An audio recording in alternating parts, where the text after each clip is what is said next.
Vedanta plant में विस्फोट के मामले में दिग्गज कारोबारी अनिल अग्रवाल पर एफआईआर दर्ज की गई और इसको लेकर उद्योगपति नवीन जिंदल ने काफी निराशा व्यक्त किया है। साथ ही वो सोशल मीडिया पर पोस्ट शेयर कर अनिल अग्रवाल को खुलकर सपोर्ट किया है। जी हाँ, उद्योगपति और भाजपा सांसद नवीन जिंदल अनिल अग्रवाल के सपोर्ट में खुलकर उतरे और कहा कि छत्तीसगढ़ में वेदांता के बॉयलर प्लांट में जो विस्फोट हुआ उसके संबंध में एफआईआर में वेदांता के चेयरमैन अनिल अग्रवाल का नाम शामिल करना एक काफ़ी गंभीर चिंता का विषय है। नवीन जिंदल कहते हैं कि इस घटना में जिन 20 परिवारों ने अपना सब कुछ खो दिया है उन्हें उचित मुआवजा और आजीविका सहायता देनी चाहिए।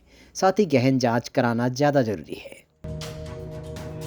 अनिल अग्रवाल के संघर्ष, सफलता और उनकी सोच का बखान करते हुए जिंदल एक्स पर लिखते हैं, वे एक साधारण और सेल्फ मेड व्यक्ति हैं जिन्होंने जीरो से एक विश्व स्तर पर कारोबार को खड़ा किया है। उनके जिस प्लांट में विस्फोट हुआ उनमें उनकी कोई भूमिका नहीं थी। जब पब्लिक सेक्टर के प्लांट या रेलवे में एक्सीडेंट होता है तो क्या हम अध्यक्ष का नाम लेते हैं?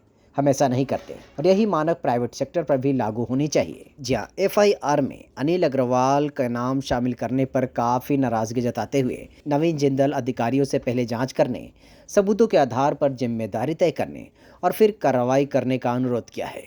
वे कहते हैं कि अधिकारियों को पहले जांच करनी चाहिए, सबूतों के आधार पर जिम्मेदारी तय करनी चाहिए और फिर कार्रवाई करनी चाहिए। नवीन जिंदल कहते हैं कि भारत को विकास विजन के लिए अनिल अग्रवाल जैसे लोगों की काफी जरूरत है जो लगातार निवेश करते रहे और विकास करते रहे। और ऐसा तभी संभव है जब निवेशक व्यवस्था पर भरोसा रखे और ऐसा तभी संभव हो सकता है जब निवेशक व्यवस्था पर भरोसा करें। वहीं एक और दूसरे पोस्ट में नवीन जिंदल उद्योग जगत के संगठनों से इस संकट के समय में अनिल अग्रवाल को सपोर्ट करने और उनकी मदद करने की अपील भी करते हैं। इस पोस्ट में नवीन जिंदल लिखते हैं कि जब कानूनी प्रक्रिया की अनदेखी की जाती है और निवेशकों का विश्वास खतरे में पड़ता है, जैसा कि अनिल अग्रवाल के खिलाफ निराधार एफआईआर दर्ज करने के मामले में हुआ, तो आप चुप नहीं रह सकते हैं।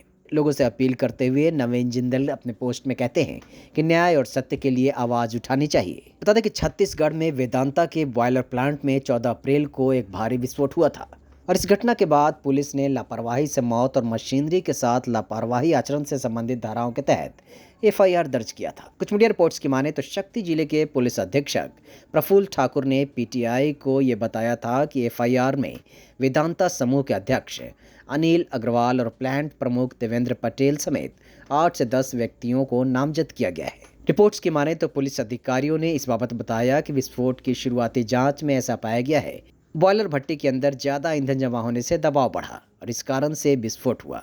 बताते हैं कि फॉरेंसिक रिपोर्ट ने भी ऐसी पुष्टि की है कि ईंधन का जमाव और उससे पैदा हुए दबाव से ही इतना बड़ा विस्फोट हुआ। बता दें कि इस विस्फोट में पहले तो एक कर्मचारी की मौत की खबर सामने आई, लेकिन फिर बाद में मौतों की संख्या बढ़कर 21 हो गई थी।